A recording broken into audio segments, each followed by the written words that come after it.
আসসালামু আলাইকুম ওয়া রাহমাতুল্লাহি ওয়া বারাকাতুহু। ইন্নাল হামদালিল্লাহ নাহমাদুহু ওয়া নাস্তাঈনুহু ওয়া নাস্তাগফিরুহু ওয়া নাউযু বিল্লাহি মিন শুরুরি আনফুসিনা ওয়া মিন সাইয়্যিআতি আমালিনা।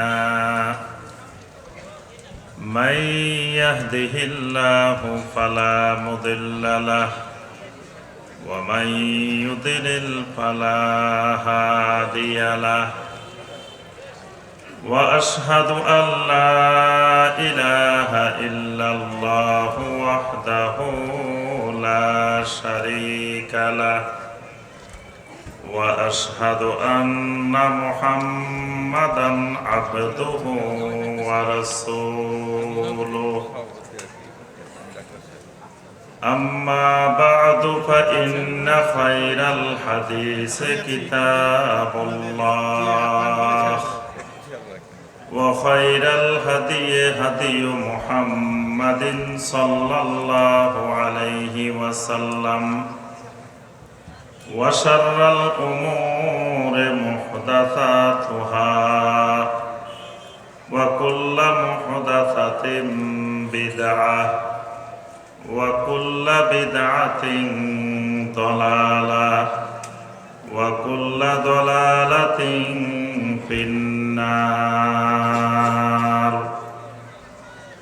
اللهم صل على محمد النبي الأمي وأزواجه أمهات المؤمنين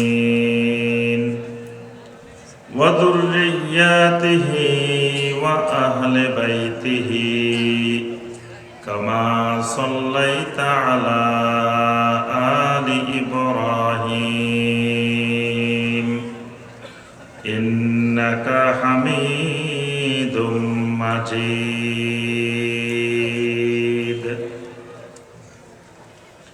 রাজশাহী জেলার দামকুড়া হাট এলাকায় অবস্থিত ইয়াসিন আলী সালাফি কমপ্লেক্স কর্তৃক আয়োজিত আজকের এই অত্যন্ত বরকতময় ফজিলতময় পঞ্চম বার্ষিক ইসলামী জালসার সম্মানিত সভাপতি, আমাদের সকলের অত্যন্ত প্রিয় মহব্বতের শায়েখ ডক্টর ইমামউদ্দিন বিন আব্দুল বাসির হাফেজাহুল্লাহ তাবারাকা ওয়া তাআলা, বারাকাল্লাহু তাআলা ফি ইলমিহি ওয়া আমালিহি ওয়া হায়াতিহি।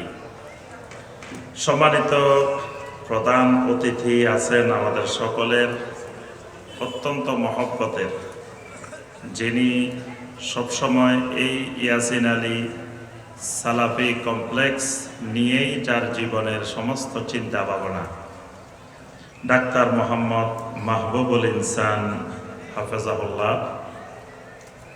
সম্মানিত উলামায়ে কেরাম, সম্মানিত আইম্মায়ে মাসাজিদ, মুরব্বিয়ানে আযম, যুবক কিশোর শিশু ভাইয়েরা এবং পর্দার আড়ালের আমার সম্মানিতা মা এবং বোনেরা, আল্লাহ রাব্বুল আলামিনের দরবারে কোটি কোটি শুকরিয়া যে মহান রাব্বুল আলামিন আমাদেরকে এরকম একটি সালাফি মানহাজের প্রতিষ্ঠান, যেই প্রতিষ্ঠান থেকে সালাফি মানহাজের যোগ্য দাঈ ইলাল্লাহ তৈরি হবে, এই প্রত্যাশায় সালাফদের মানহাজ এবং আকীদার উপরে যে প্রতিষ্ঠানের ভিত্তি প্রতিষ্ঠিত, সে ধরনের একটি ইয়াসিন আলী সালাফি কমপ্লেক্স কর্তৃক আয়োজিত এই দ্বীনি মাজলিসে আল্লাহ রাব্বুল আলামিন আমাদেরকে এতক্ষণ পর্যন্ত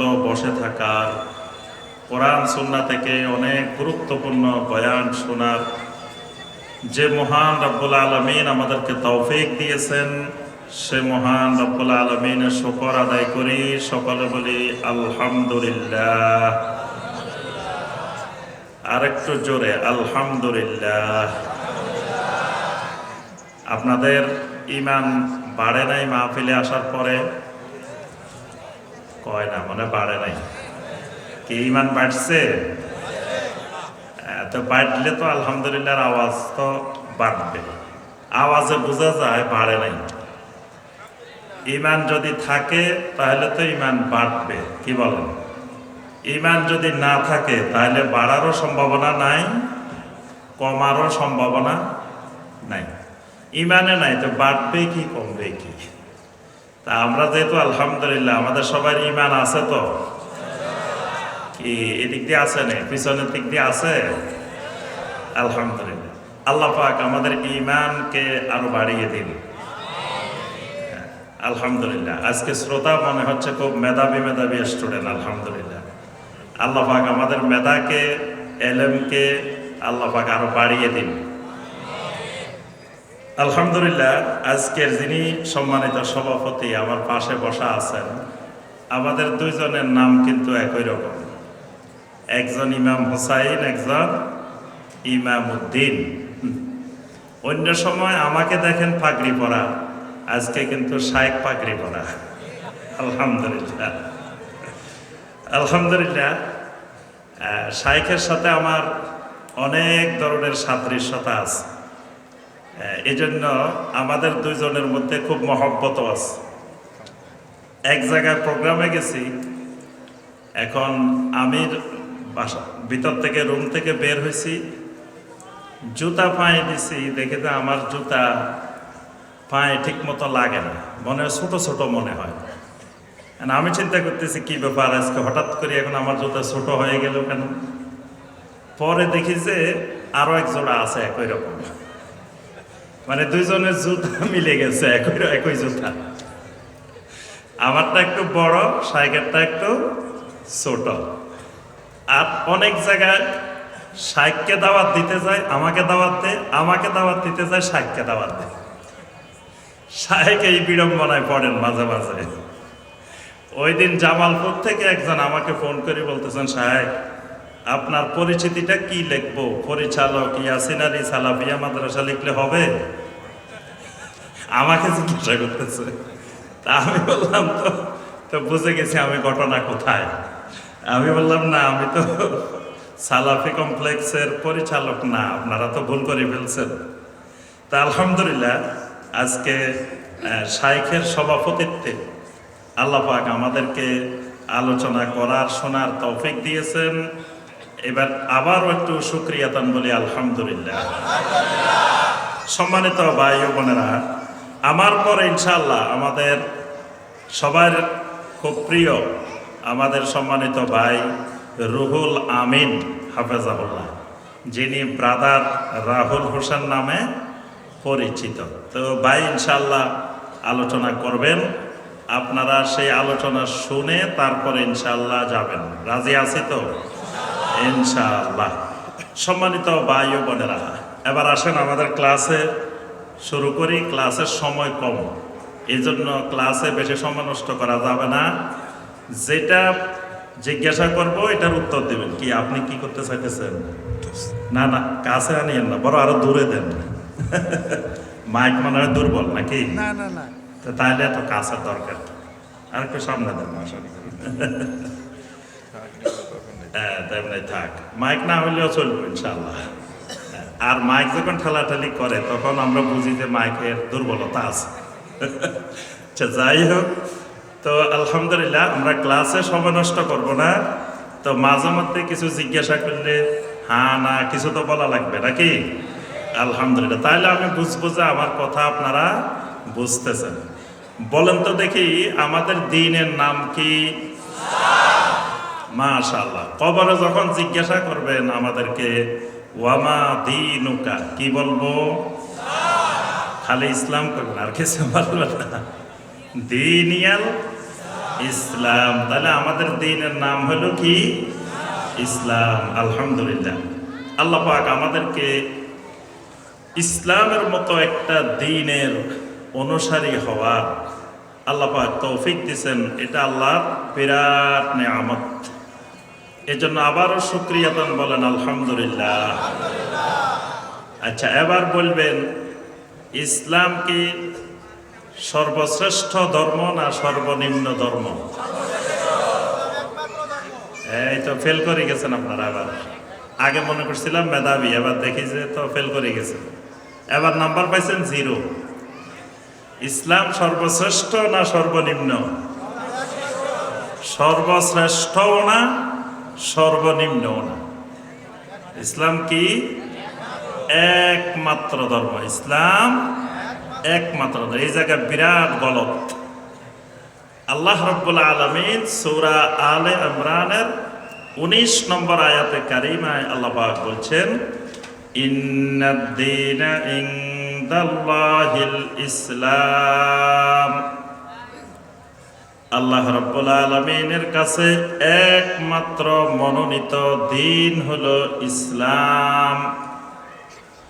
সূরা আলে ইমরানের 85 নম্বর আয়াতে কারিমায় আল্লাহ রাব্বুল আলামিন বলেন, ওয়া মান ইয়াবতাগি গায়রাল ইসলামি দীনান ফালান ইউকবালা মিনহু ওয়া হুয়া ফিল আখিরাতি মিনাল খাসিরিন।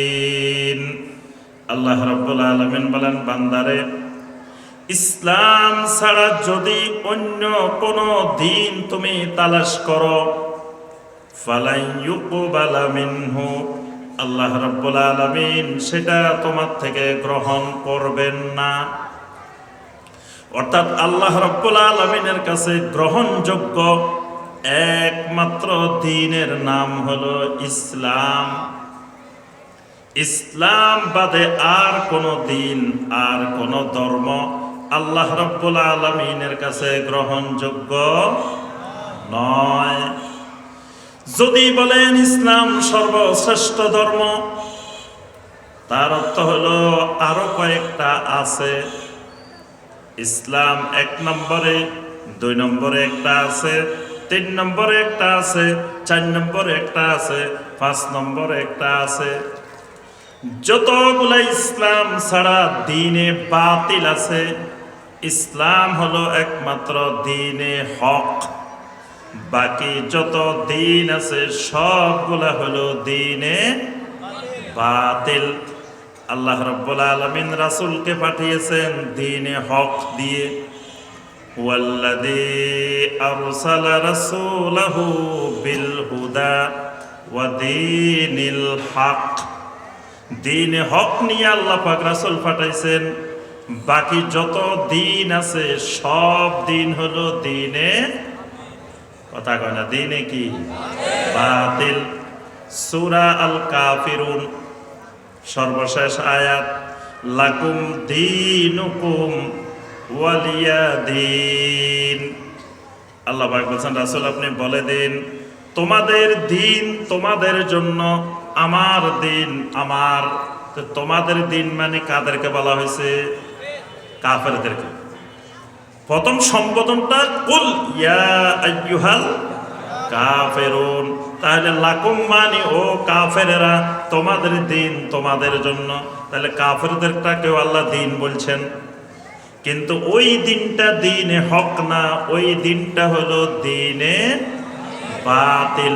তাহলে ইসলাম ছাড়া যত মতবাদ, যত তন্ত্র, যত মন্ত্র, যত মতবাদ, যত ধর্ম যা আছে সবগুলা হলো দ্বীনে বাতিল। একমাত্র জমিনে দ্বীনে হক, সত্যিকারের দ্বীন, গ্রহণযোগ্য দ্বীন হলো ইসলাম। তাহলে এবার বলেন দেখি, ইসলাম সর্বশ্রেষ্ঠ ধর্ম না সর্বনিম্ন ধর্ম? মাশাআল্লাহ, এটা একবারে সারা জীবন মনে রাখতে হবে। কবরে গেলেও মনে রাখতে হবে, কবরেও মনে রাখা লাগবে। কবরে ভুলে গেলেও চলবে না, কারণ কবরে কিন্তু গুরুত্বপূর্ণ প্রশ্ন এটা, ওয়ামা দীনুকা। তখন যদি কর না আসলে তো দিনের নাম তো জানি না, চলবো? এই কারণে কবরে গেলেও মনে রাখতে হবে যে আমার আপনার দ্বীন হলো একমাত্র ইসলাম। আল্লাহ রাব্বুল আলামিন যেই দিনটাকে একমাত্র দিন বানাইছেন, এই দিনটাকে আল্লাহ রাব্বুল আলামিন পরিপূর্ণ বানাই দিছেন। কারণ এটা জমিনে একমাত্র দিন, এর বিকল্প আর কোনো দিন নেই। দিন যদি কয়েকটা থাকতো তাহলে এখান থেকে কিছু নেওয়া যেত, এখান থেকে কিছু নেওয়া যেত, চারিদিক থেকে নেওয়া যেত। এখন ইসলাম ছাড়া আর দিনে নাই। তাহলে মানব জীবনের যা দরকার, মানুষের জন্ম থেকে শুরু করে মৃত্যু পর্যন্ত যত জিনিস দরকার, সমস্ত জিনিস আল্লাহ রাব্বুল আলামিন ইসলামের মধ্যে দিয়ে দিছেন। দিছেন না? কথা করে দেয় নাই মনে হয়? আল্লাহ রাব্বুল আলামিন ঘোষণা দিছেন, আল ইয়াউমা আকমালতু লাকুম দীনাকুম ওয়া আতমামতু আলাইকুম নি'মাতি ওয়া রাদিতু লাকুমুল ইসলাম দীনা। সুবহানাল্লাহ। ইহুদিরা ওমর ইবনে খাত্তাব রাদিয়াল্লাহু তাআলা আনহুকে বলেন, ওমর, যদি আল্লাহ রাব্বুল আলামিন আমাদেরকে এরকম একটা আয়াতে কারিমা দিতেন, আমরা যেদিন ওই আয়াতটা নাজিল হয়েছে ওই দিনটাকে ঈদের দিন বানাই ফেলতাম। আল্লাহ পাক আমাদেরকে এই ঘোষণা দেন নাই, তোমাদের দিনটাকে পরিপূর্ণ করে দিচ্ছি। কিন্তু আল্লাহ রাব্বুল আলামিন ইসলাম যেহেতু একমাত্র দিন, আল্লাহ রাব্বুল আলামিন ওই দিনটাকে পরিপূর্ণ বানাই দিছেন। তাহলে এই ইসলামের মধ্যে ব্যক্তি জীবনে যা দরকার সব আছে কিনা? কথা কয় না, নাই মনে হয়? পারিবারিক জীবনে যা দরকার আছে কিনা? সামাজিক জীবনে যা দরকার আছে কিনা? অর্থনৈতিক জীবনে যা দরকার আছে কিনা? রাজনৈতিক জীবনে যা দরকার আছে কিনা? আন্তর্জাতিক জীবনে যা দরকার আছে কিনা?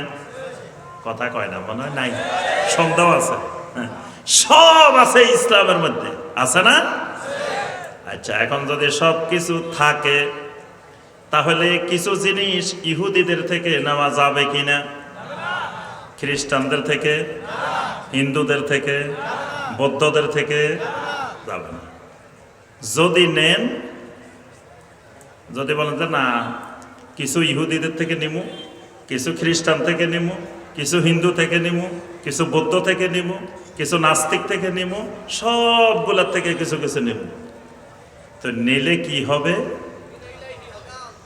আল্লাহ রাব্বুল আলামিন সূরা আল বাকারার 120 নম্বর আয়াতে আল্লাহ পাক বলে দিয়েছেন, ওয়ালান তারদা আনকাল ইয়াহুদ ওয়ালান নাসারা হাত্তা তাত্তাবিআ মিল্লাতাহুম কুল ইন্না হুদাল্লাহি হুয়াল হুদা ওয়ালাইন ইত্তাবা'তা আহওয়াআহুম বা'দাল্লাযী জাআকা মিনাল ইলম মা লাকা মিনাল্লাহি মিন ওয়ালিয়্যিন ওয়ালা নাসীর। আল্লাহ রাব্বুল আলামিন বলেন, ও ঈমানদাররা, শুনে রাখো ভালো করে, ইহুদিরা নাসারারা ততক্ষণ পর্যন্ত তোমাদের প্রতি রাজি হবে না, খুশি হবে না, সন্তুষ্ট হবে না, যতক্ষণ পর্যন্ত না ইহুদি নাসারাদের কৃষ্টি, কালচার, সংস্কৃতি তোমরা অনুসরণ না করো।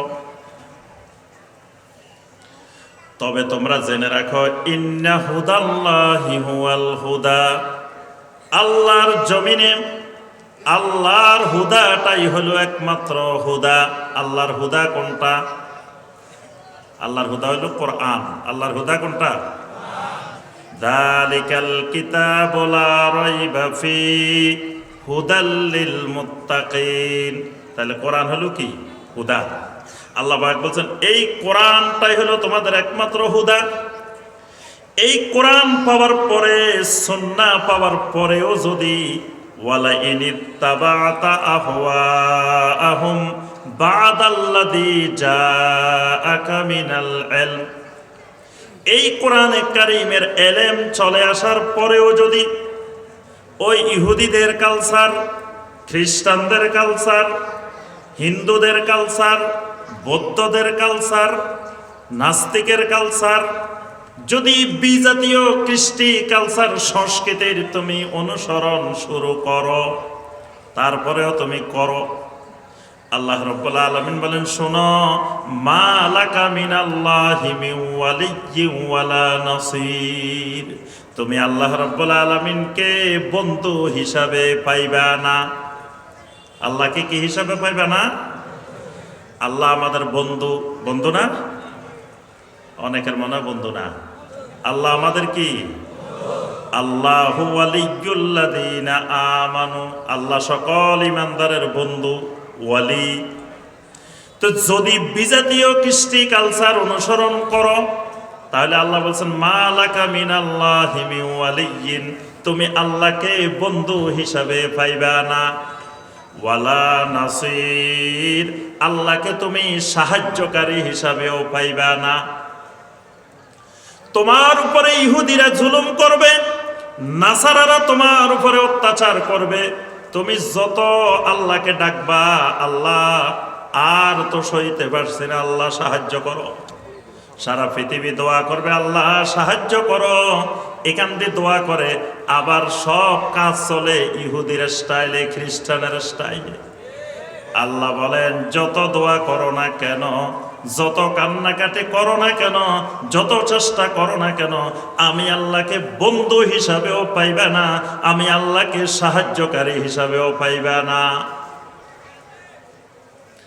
আল্লাহ রাসূল সাল্লাল্লাহু আলাইহি ওয়াসাল্লাম বলেন, আমার উম্মত শোনো, মান তাশাব্বাহা বিকওমিন ফাহুয়া মিনহুম, তুমি যেই জাতির সাথে সাদৃশ্য রাখবা, যেই জাতির সংস্কৃতি অনুসরণ করবা, যেই জাতির কৃষ্টি কালচার অনুসরণ করবা, কিয়ামতের ময়দানে তুমি তার অন্তর্ভুক্ত হয়ে যাবা। কি সুবহানাল্লাহ না নাউজুবিল্লাহ? কি কোন জায়গায় সুবহানাল্লাহ, কোন জায়গায় নাউজুবিল্লাহ, এটা বোঝা লাগবে, ঠিক আছে না? সব জায়গায় খালি সুবহানাল্লাহ বললে হবে না, তাহলে এখানে হবে কি নাউজুবিল্লাহ। যদি বিজাতীয় কৃষ্টি কালচার সংস্কৃতি অনুসরণ করো, তাহলে তুমি কিয়ামতের ময়দানে তাদের অন্তর্ভুক্ত হয়ে যাবে। আল্লাহ পাক ঈমানদারদেরকে সতর্ক করে কোরআনে কারিমে বলছেন, সূরা আল মায়েদার 51 নম্বর আয়াত, ইয়া আইয়ুহাল্লাযীনা আমানু লা তাত্তাখিযুল ইয়াহুদা ওয়ান নাসারা আউলিয়া বা'দুহুম আউলিয়াউ বা'দ ওয়া মান ইয়াতাওয়াল্লাহুম মিনকুম ফাইন্নাহু মিনহুম। আল্লাহ পাক বলছেন, ইয়া আইয়ুহাল্লাযীনা আমানু, কাদেরকে ডাক দিছেন? অর্থাৎ আমরা যারা বসিয়েছি এরা না, ওই বাইরে যেসব ইমানদাররা আছে এদেরকে। কাদেরকে? কোরআনে কারিমে যত জায়গায় আল্লাহ রাব্বুল আলামিন বলবেন ইয়া আইয়ুহাল্লাযীনা আমানু, আপনি আমি বলবো আমার আল্লাহ, আমার রব্বে করিম আমাকে ডাক দিছেন, আমি তো আমানু। অন্য আমানু কি করে না করে পরের কথা। ইয়া আইয়ুহাল্লাযীনা আমানু কু আনফুসাকুম, প্রথম নিজেকে বাঁচাও। তাহলে কোরআনে কারিমে যত জায়গায় আসবে ইয়া আইয়ুহাল্লাযীনা আমানু, বলতে হবে কাকে ডাকছেন? কথা কয় না, আমাকে, আমি তো আমার। আর যদি বলেন না ইমানদারদেরকে, মানে আমারে না, ওই অন্যদেরকে ডাকছে। এই জন্য কোরআনের আমল আমাদের ভিতরে ঢুকে না। আমরা মনে করি ইমানদারদেরকে, মানে বাইরে যারা আছে এরা। প্রথমে মনে করতে হবে ইয়া আইয়ুহাল্লাযীনা আমানু মানে আমি। কোরআনে কারিমে যত জায়গায় আসবে ইয়া আইয়ুহান নাস, বলতে হবে আমি তো একজন মানুষ, আমার রব্বে আলা আমাকে ডাক দিছেন। কোরআনে কারিমে যত জায়গায় আসবে ইয়া আইয়ুহাল ইনসান, আমি তো একজন ইনসান, আমার রব্বে আজিম আমাকে ডাক দিছেন। তাহলে আল্লাহ পাক এই আয়াতে কাদেরকে ডাক দিছেন? কথা কয় না আবার, কাদেরকে? আমাদেরকে ডেকে আল্লাহ কি বলছেন? লা তাত্তাখিযুল ইয়াহুদা ওয়ান নাসারা আউলিয়া, খবরদার ইহুদি নাসারাদেরকে বন্ধু বানাইও না, ইহুদি নাসারাদেরকে বন্ধু হিসাবে গ্রহণ করিও না। বা'দুহুম আউলিয়াউ বা'দ, তারা একজন আরেকজনের বন্ধু। যদি বন্ধু বন্ধু হিসাবে গ্রহণ করো, ওয়া মান ইয়াতাওয়াল্লাহুম মিনকুম, যদি তোমাদের মধ্য থেকে কেউ ইহুদি খ্রিস্টানদেরকে বন্ধু বানায়, ফাইন্নাহু মিনহুম, কিয়ামতের ময়দানে সে ওই ইহুদি নাসারাদের অন্তর্ভুক্ত হয়ে যাবে। নাউযুবিল্লাহ। তাহলে ইহুদি খ্রিস্টান বলে আল্লাহ পাক বুঝাইছেন, যত মুশরিক আছে, যত কুফফার আছে, যত বিজাতি আছে, বিজাতীয় কোন কৃষ্টি কালচার ইমানদারের জন্য অনুসরণ করা জায়েজ নাকি? কি হবে? হারাম।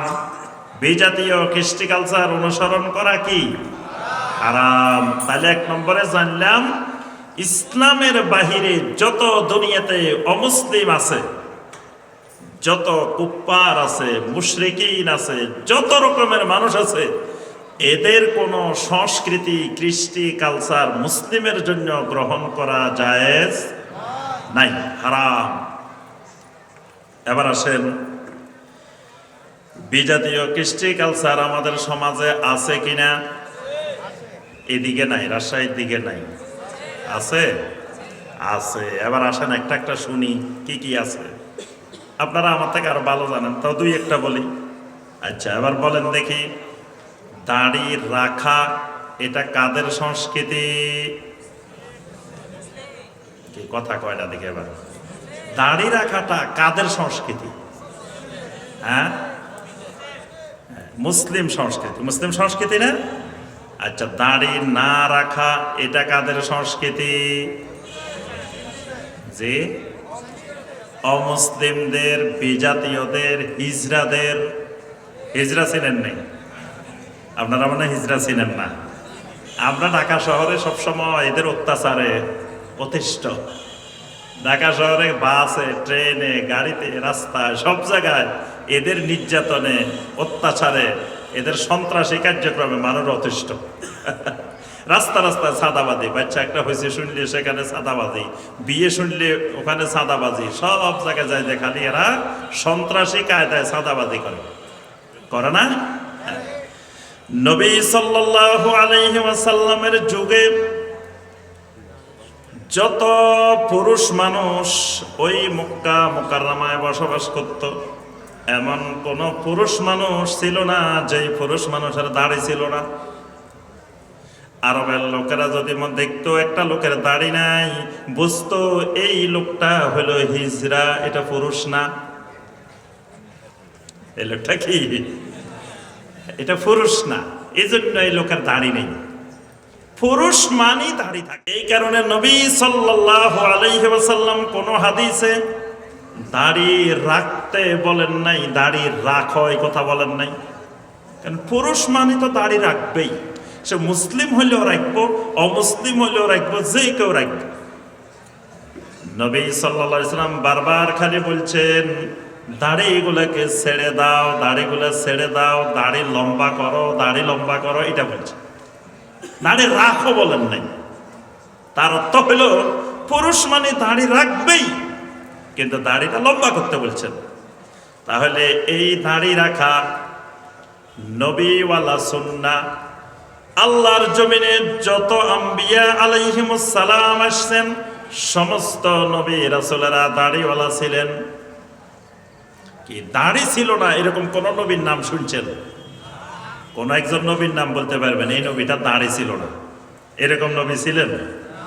তাহলে সমস্ত আম্বিয়া আলাইহিমুস সালামের সুন্নাহ, সকল নবী রাসূলদের সুন্নাহ দাড়ির সংস্কৃতি। কিন্তু এখন অনেক মুসলিম পাওয়া যায় যাদের চেহারার মধ্যে দাড়ি থাকে না। তাহলে এই দাড়ি কেটে ফেলা, মুন্ডন করে ফেলা, অথবা দাড়ি রাখা কিন্তু বিজাতীয় স্টাইলে রাখা। হিন্দুরাও দাড়ি রাখে, খ্রিস্টানেরও দাড়ি রাখে, ইহুদিরও রাখে, আমার দাড়িও ওই রকম। তাহলে একেবারে না রাখাটাও বিজাতীয় সংস্কৃতি, আবার রাখার পদ্ধতির ক্ষেত্রে বিজাতীয়দের মতো রাখা। এখান দিয়ে একটু রাখলেন, এখান দিয়ে একটু রাখলেন, এখান দিয়ে এমনি, ওখান দিয়ে এমনি, কয়দিন এই স্টাইলে, কয়দিন এই স্টাইলে, এই দাড়ি নিয়ে তামাশা করা, এগুলো কি বিজাতীয় সংস্কৃতির অনুসরণ। এই বিজাতীয় সংস্কৃতির অনুসরণ মুসলিমের জন্য হারাম। সুতরাং প্রত্যেক মুসলিমকে অবশ্যই দাড়ি রাখা লাগবেই, লাগবে না? কেউ যদি দাড়িকে অস্বীকার করে, দাড়ি রাখা ওয়াজিব না, দাড়ি রাখা জরুরি না, এই লোকের ঈমান থাকবো? ঈমান থাকবে না। তাহলে আমরা দেখি আমাদের সমাজের অনেক মুসলিম ভাই কি করে না, দাড়ি রাখেন না। তাহলে যারা রাখেন না, যে সমস্ত সম্মানিত ভাইয়েরা, তারা বিজাতীয় কৃষ্টি কালচারের অনুসরণ করতেছেন। কি তারা অমুসলিমের সংস্কৃতি অনুসরণ করতেছেন। তাহলে এইটা আমার আপনার জন্য কি কাজ? কথা কেন, হারাম কাজ। মানুষ কবিরা গুনাহ, অনেক কবিরা গুনাহ আছে জীবনে একবার করে, অনেক কবিরা গুনাহ আছে জীবনে দুইবার করে, তিনবার করে, চারবার করে। এই কবিরা গুনাহটা 24 ঘন্টা চলে। কি দাড়ি কাটার গুনাহটা কি 24 ঘন্টা না? মানে যে সময় কাটছেন খালি সে সময় গুনাহ হয় নাই, বাকি সময়ও কিন্তু গুনাহ চলতে আছে। মানে আপনি যেদিন কাটছেন সেদিন গুনাহ হয়েছে এমন না। এই যে দাড়িবিহীন অবস্থায় আছেন মানে 24টা ঘন্টা গুনাহ চলতে আছে, চলতে আছে, চলতে আছে। এই অবস্থার মধ্যে যদি আমার ভাইয়েরা যদি মৃত্যু হয়ে যায়, কিয়ামতের ময়দানে আল্লাহ রাসূল সাল্লাল্লাহু আলাইহি ওয়াসাল্লামের সামনে কেমনে দাঁড়াইবেন? আল্লাহ রাসূল সাল্লাল্লাহু আলাইহি ওয়াসাল্লাম বারবার উম্মতকে সতর্ক করছেন, উম্মত রে দাড়িটা ছেড়ে দাও, দাড়িটা ছেড়ে দাও, দাড়ি লম্বা করো। উম্মত কয় না, আপনার কথা মানলাম না, দাড়ি খালি কাটমু, খালি কাটমু, খালি ছোট করমু। আল্লাহ রাসূলের বিরোধিতা করতে আছে। কি রাসূলের বিরোধিতা হচ্ছে না? রাসূলের বিরোধিতা করলে কি হয়? ওয়ামাই ইউশাকিকির রাসূলা মিন বাদি মা তাবায়্যানা লাহুল হুদা ওয়া ইয়াত্তাবি গায়রা সাবিলিল মুমিনিন নুওয়াল্লিহি মা তাওয়াল্লা ওয়া নুসলিহি জাহান্নাম। রাসূলের বিরোধিতা করলে কি? ওয়া নুসলিহি জাহান্নাম। আমার ভাইরা একটু চিন্তা করেন, এই দাড়িবিহীন অবস্থায় যদি আপনার মৃত্যু হয়ে যায়, তো কিয়ামতের ময়দানে কেমনে রাসূলের কাছ থেকে হাউজে কাউসারের পানি পান করতে যাবেন? কেমনে রাসূলের সামনে দাঁড়াবেন?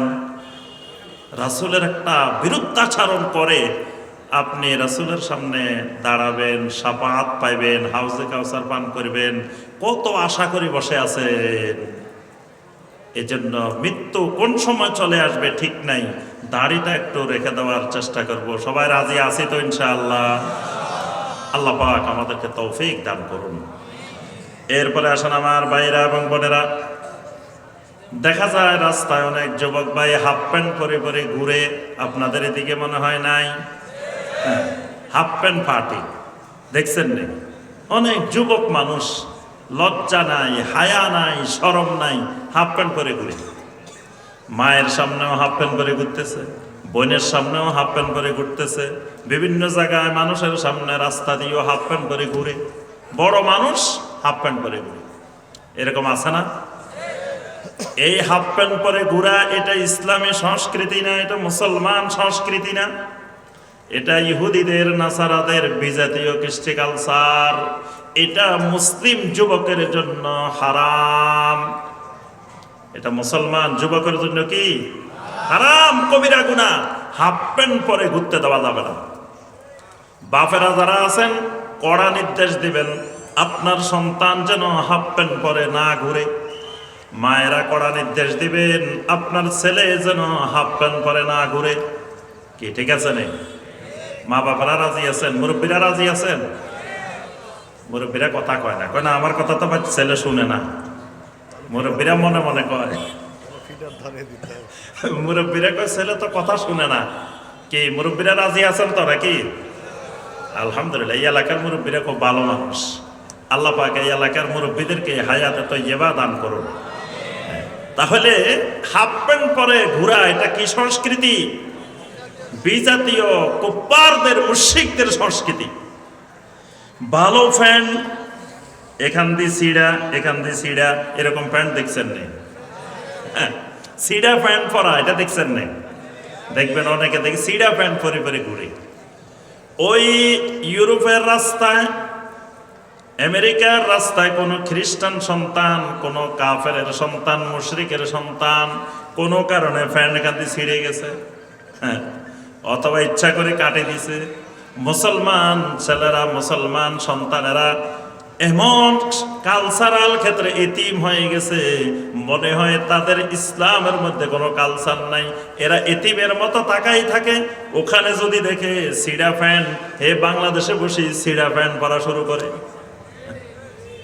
এই সিডা প্যান্ট পরা হারাম। কি এই সিডা প্যান্ট পরা হারাম? এটা ইসলামের সংস্কৃতি না, এটা বিজাতীয় সংস্কৃতি। টাকনোর নিচে প্যান্ট পরে পরে ঘুরে মুসলমান সন্তান, টাকনোর নিচে প্যান্ট পরে পরে ঘুরতেছে। আবার মুসলমানের মেয়ে টাকনোর উপরে একবারে উপরের দিকে পায়জামা পরে ঘুরতেছে, আছে না? অথচ মুসলমান মেয়ের পায়জামাটা যাওয়ার কথা ছিল নিচের দিকে, পুরুষেরটা উঠার কথা ছিল, ছেলেদের ওঠার কথা ছিল কোন দিকে? উপরের দিকে। এখন উল্টা হয়ে গেছে। যাদের ওঠার কথা উপরের দিকে তারা নামাই দিছে নিচের দিকে, যাদের ছিল থাকার কথা নিচের দিকে তারা তুলে ফেলছে উপরের দিকে। এটা হলো শয়তানের বড় ধরনের খুতওয়াত। শয়তান এই খুতওয়াত গুলো অবলম্বন করে পুরুষেরটা নারীর দিয়ে করায়, নারীরটা পুরুষকে দিয়ে করায়। তাহলে এই সংস্কৃতি কার সংস্কৃতি? বিজাতীয় সংস্কৃতি। এটা হারাম মুসলমানের জন্য। মুসলিম পুরুষের কাপড় থাকবে টাকনোর কি উপরে না নিচে? মা আসফালা মিনাল কাবাইনি মিনাল ইজারে ফাফিন্নার। টাকনোর নিচে যেই কাপড় যাবে, লুঙ্গি যাক, পায়জামা যাক, প্যান্ট যাক, পাঞ্জাবি যাক, যা যাবে সেটা জাহান্নামে। তাহলে নিচের দিক জাহান্নামে, উপরের দিক জান্নাতে।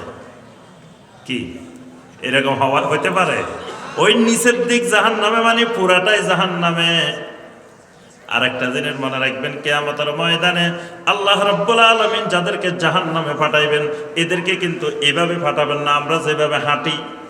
আল্লাহ রাব্বুল আলামিন কিয়ামতের ময়দানে উল্টা করে ফেলবেন। মাথা থাকবে নিচের দিকে, পা থাকবে উপরের দিকে। সাহাবায়ে কেরাম জিজ্ঞাসা করলেন, ইয়া রাসূলুল্লাহ সাল্লাল্লাহু আলাইহি ওয়াসাল্লাম, এটা কেমন করে সম্ভব? মাথা নিচের দিকে, পা উপরের দিকে।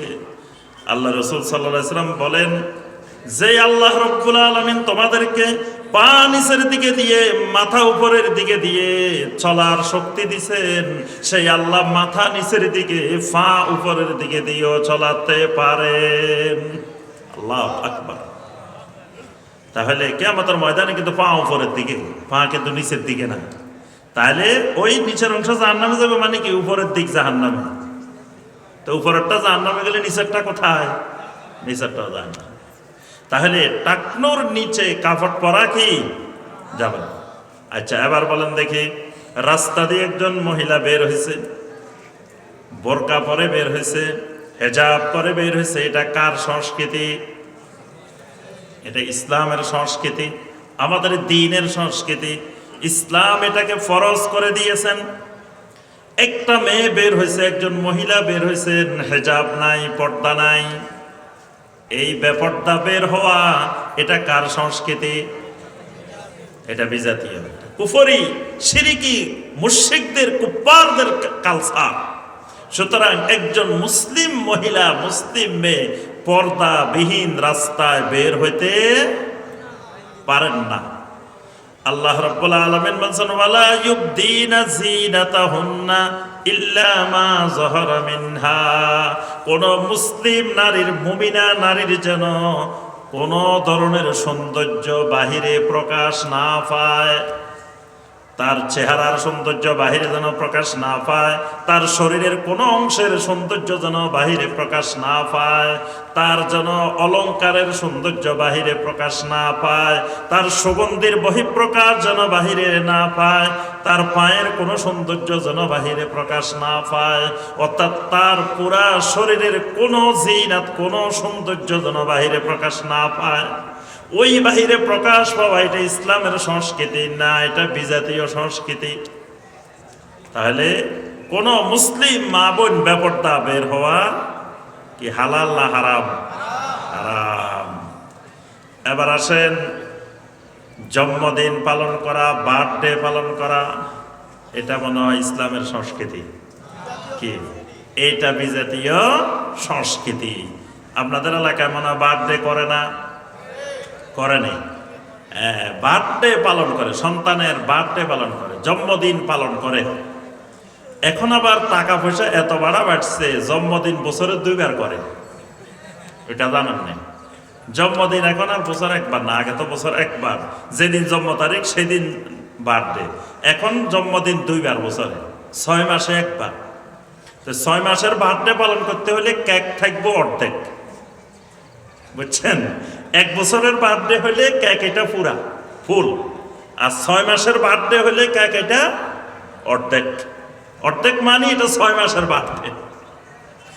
এই সংস্কৃতি, মোমবাতি জ্বালায়, তারপরে বিভিন্ন রং বেরঙের জিনিস দিয়ে সাজাই, লোকজনের দাওয়াত দিয়ে খাওয়াই, তারপরে কেক খাওয়াই, হ্যাপি বার্থডে বলা, এই সব জিনিস কার সংস্কৃতি?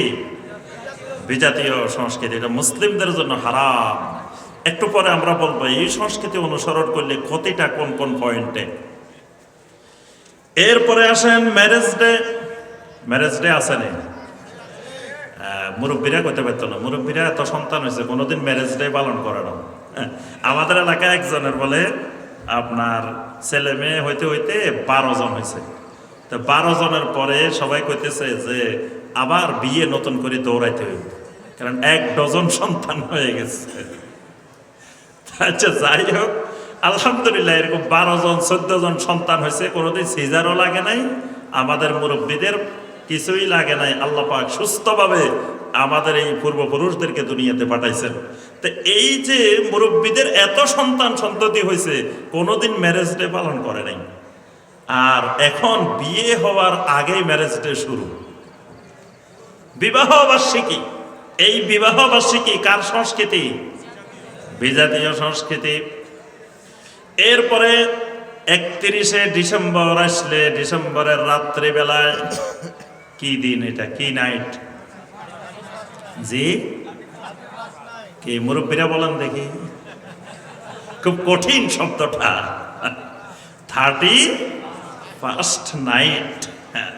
তো এই যে 31st নাইট পালন করা, এটা কার সংস্কৃতি?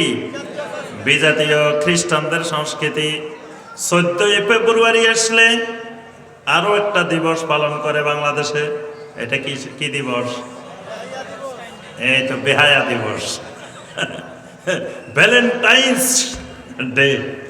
কত রকমের দিবস ইহুদিরা খ্রিস্টানেরা বসে বসে আমাদের যুবকদেরকে সাপ্লাই দেয়।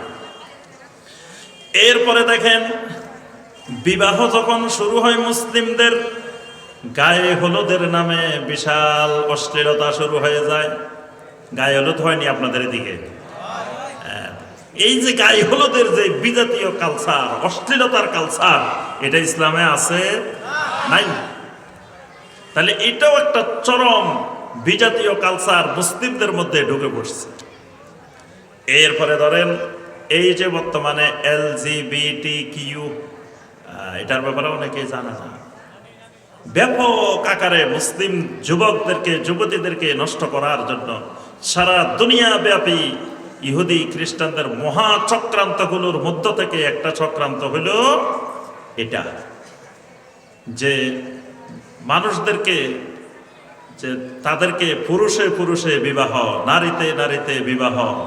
তারপরে পুরুষ যদি মনে করে সে নারী, তাহলে নারী, নারী যদি মনে করে সে পুরুষ, তাহলে সে পুরুষ।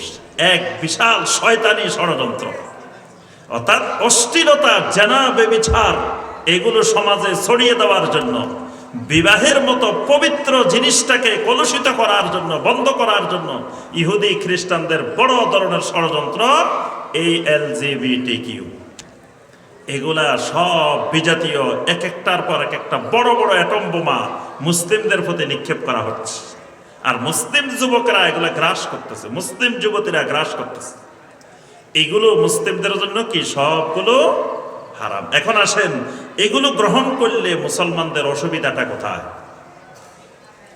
এক নম্বর অসুবিধা, বিজাতীয় কৃষ্টি কালচার যদি মুসলিমেরা গ্রহণ করেন, মুসলিমদের তাওহীদ নষ্ট হয়ে যাবে, ঈমান নষ্ট হয়ে যাবে।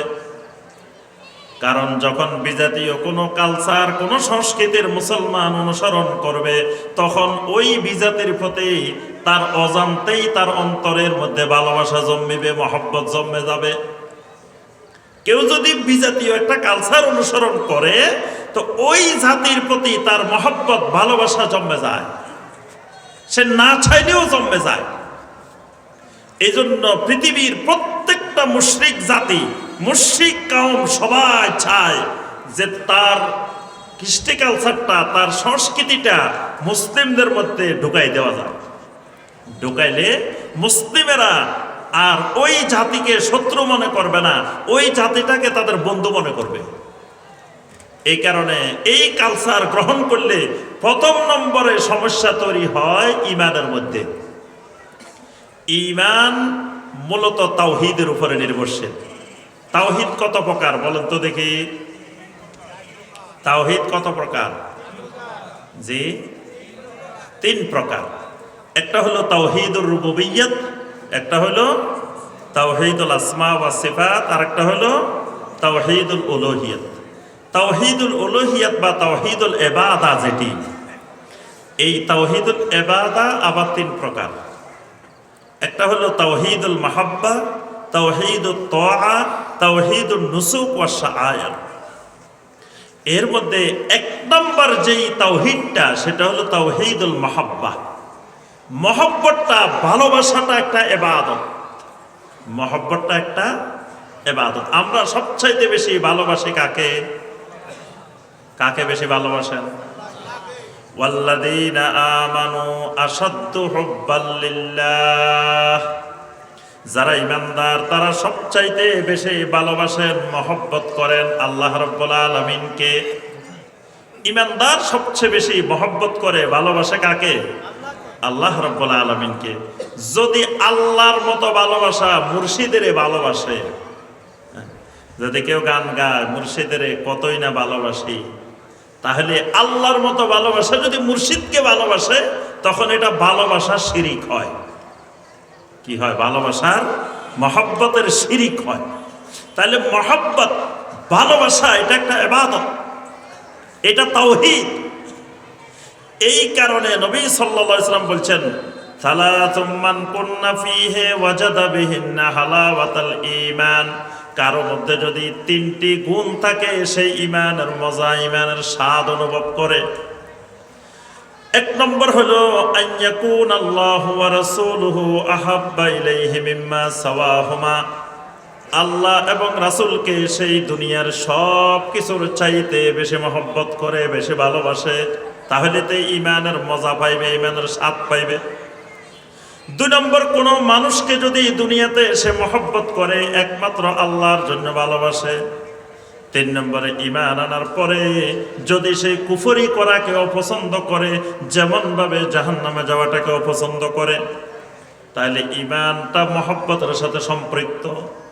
আল্লাহ রাব্বুল আলামিনকে সবচেয়ে বেশি ভালোবাসার নাম ঈমান।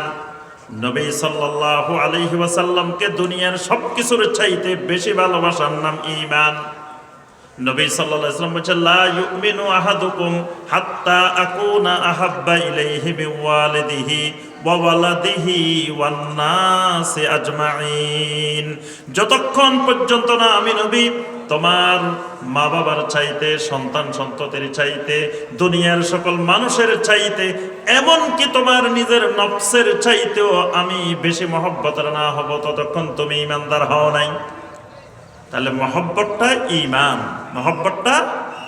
এখন ওই মহব্বত যখন ইহুদির প্রতি, নাসারার প্রতি, বিজাতীয়র প্রতি জন্মে যাবে, তখনই আপনার ঈমানটা, তাওহীদটা নষ্ট হয়ে যাবে।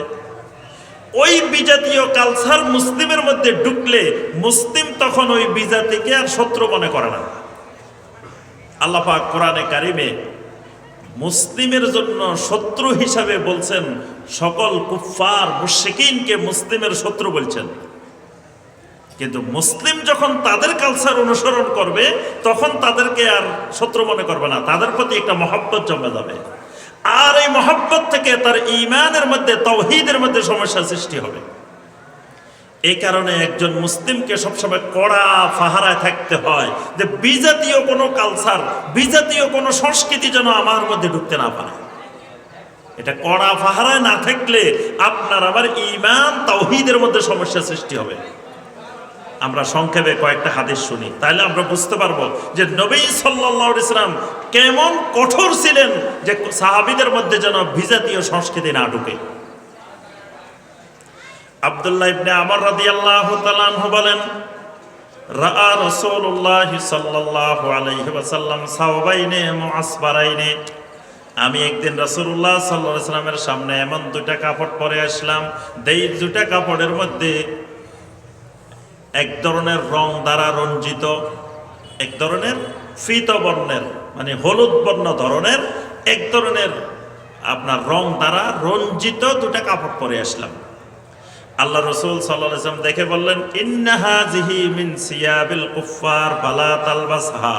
ও ইবনে আমর, তুমি যে পোশাক পরে আসছো এই পোশাকটা তো ইহুদিদের, কাফেরদের পোশাক, কুফফারদের পোশাক।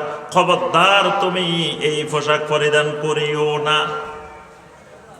তাহলে কুফফারদের যে পোশাক, ওই পোশাকের অনুকরণে ওই পোশাক পরিধান করতে নবী সাল্লাল্লাহু আলাইহি ওয়াসাল্লাম কড়া ভাষায় নিষেধ করছে।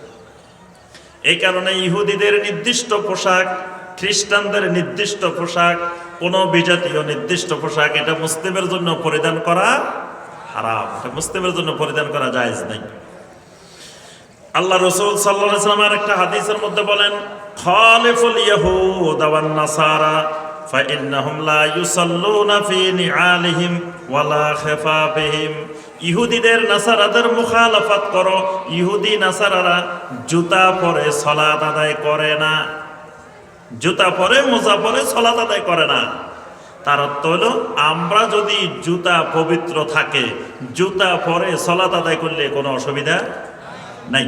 কিন্তু ইহুদিরা জুতা পবিত্র থাকলেও তারা জুতা পরিধান করে সালাত আদায় করে না। এখানে নবী সাল্লাল্লাহু আলাইহি ওয়াসাল্লাম বলছেন, তোমরা খালিফুল ইয়াহুদ ওয়ান নাসারা, ইহুদি নাসারাদের বিরোধিতা করো, মুখালাফাত করো। দেখবেন বর্তমানে আমাদের দেশের অনেক মাজার আছে, দরবার আছে, জুতা নিয়ে যাইতে দেয় না। কয় জুতা নিচে রেখে যান, মাজারের পবিত্রতা রক্ষায় এখানে জুতা নিয়ে যাওয়া যাবে না। তো জুতা নিয়ে সালাত আদায় করা যায়, জুতা নিয়ে মসজিদে প্রবেশ করা যায়, জুতা নিয়ে ওই মাজারে যাওয়া যায় না। অর্থাৎ তারাও ইহুদিদের পদ্ধতি অনুসরণ করতেছে, যে ইহুদিদের মতে জুতা নিয়ে পবিত্র জায়গায় গেলে সেটাও পবিত্র হয়ে যায়। আচ্ছা, এরপরে দেখেন আল্লাহ রাসূল সাল্লাল্লাহু আলাইহি ওয়াসাল্লাম আবু বকর রাদিয়াল্লাহু তাআলা আনহুর আব্বা আবু কুহাফা, তখনও তিনি ইসলাম গ্রহণ করেন নাই। আবু বকর রাদিয়াল্লাহু তাআলা আনহু মক্কা বিজয়ের দিন ধরিয়ে এনেছেন। ধরিয়ে আনার পরে আল্লাহ রাসূল সাল্লাল্লাহু আলাইহি ওয়াসাল্লামের কাছে এসে ইসলাম গ্রহণ করলেন। করার পরে আল্লাহ রাসূল সাল্লাল্লাহু আলাইহি ওয়াসাল্লাম দেখলেন আবু কুহাফার দাড়িগুলো দবদবে সাদা। নবী সাল্লাল্লাহু আলাইহি ওয়াসাল্লাম বললেন, গায়্যিরু হাযা বিশাইইন, তোমার এই দাড়িগুলোকে রং দ্বারা পরিবর্তন করো। তবে ওয়াজতানিবুস সাওয়াদ, কালো রং থেকে দূরে থাকো, কালো লাগাইবে না। কেন? কারণ ইন্নাল ইয়াহুদা ওয়ান নাসারা লা ইয়াসবুগুন ফাখালিফুহুম, ইহুদিরা খ্রিস্টানরা তাদের চুলে দাড়িতে রং লাগায় না, তোমরা তার মুখালাফাত করো, তোমরা তার বিরোধিতা করো। আরেকটি হাদিসের মধ্যে আল্লাহ রাসূল সাল্লাল্লাহু আলাইহি ওয়াসাল্লাম বলেন, হাম্মিরু ওয়া সাফফিরু ওয়া খালিফু আহলাল কিতাব, তোমরা দাড়ির মধ্যে লাল রং করো, হলুদ রং করো, করে আহলে কিতাবদের বিরোধিতা করো, মুখালাফাত করো। তাহলে বোঝা যায় যে নবী সাল্লাল্লাহু আলাইহি ওয়াসাল্লাম দেখেন সাধারণ জিনিস চুল দাড়ির ক্ষেত্রেও, রং ব্যবহারের ক্ষেত্রেও ইহুদি নাসারার মুখালাফাত করার জন্য নির্দেশ দিয়েছেন। আম্মা জান উম্মে সালামা রাদিয়াল্লাহু তাআলা আনহা বলেন, আল্লাহ রাসূল সাল্লাল্লাহু আলাইহি ওয়াসাল্লাম বেশি বেশি করে সিয়াম পালন করতেন শনিবার রবিবারে। জিজ্ঞাসা করলাম, ইয়া রাসূলুল্লাহ সাল্লাল্লাহু আলাইহি ওয়াসাল্লাম, আপনি শনিবার রবিবার কেন বেশি সিয়াম পালন করেন? আল্লাহ রাসূল সাল্লাল্লাহু আলাইহি ওয়াসাল্লাম বললেন, হুমা ইয়াউমা ঈদিল মুশরিকিন ফা উহিব্বু আন খালিফাহুম। এই দুই দিন হলো ইহুদিদের খ্রিস্টানদের ঈদের দিন। আমি নবী সিয়াম পালন করে তাদের মুখালাফাত করি। ইহুদিদের ঈদের দিন শনিবার, খ্রিস্টানদের ঈদের দিন রবিবার, মানে এই দুই দিন তাদের পবিত্র দিন।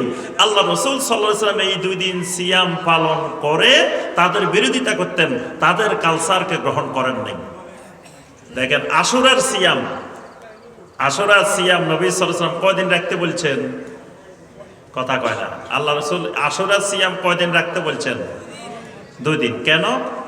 প্রথমে নবী সাল্লাল্লাহু আলাইহি ওয়াসাল্লাম একদিন রাখতে বলছেন, পরবর্তীতে যখন জানতে পারলেন যে ইহুদিরাও সিয়াম পালন করে, তখন নবী সাল্লাল্লাহু আলাইহি ওয়াসাল্লাম বললেন, তোমরা ইহুদিদের মুখালাফাত করো, এর আগের দিন অথবা পরের দিন আরেকটা সিয়াম পালন করে।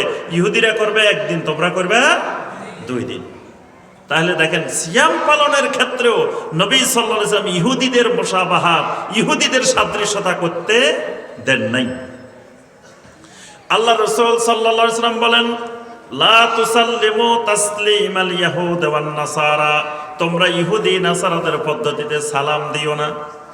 কারণ ইহুদি নাসারারা সালাম দেয় বিল আকুফে ওয়ার রুউসে ওয়াল ইশারা, কেউ কেউ হাতের তালু দিয়ে ইশারা দিয়ে সালাম দেয়, কেউ আঙ্গুলের ইশারায় সালাম দেয়, কেউ মাথা ঝুঁকায় ঝুঁকায় সালাম দেয়। খবরদার তোমরা এইভাবে সালাম দিবা। আমি নবী যেমনে সালাম দিই পদ্ধতিতে, নবীর সালাম কেমনে? আসসালামু আলাইকুম ওয়া রাহমাতুল্লাহি ওয়া বারাকাতুহু।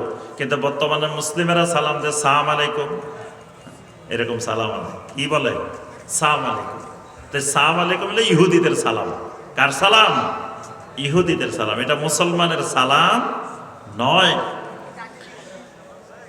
এরপরে অনেকে নববর্ষ পালন করে, ইংরেজি নববর্ষ, বাংলা নববর্ষ পালন করে, নবান্ন উৎসব পালন করে মুসলমান।